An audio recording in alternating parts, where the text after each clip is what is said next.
Dalawang lalaki, huwag ka nang mag-iinate sa iyong gandang lalaki.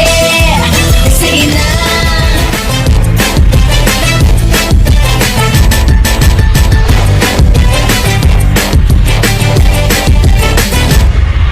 Kanina pa kita pinagmamasdan, bawat galaw sa salo ng awit tinitingnan. Ang dewa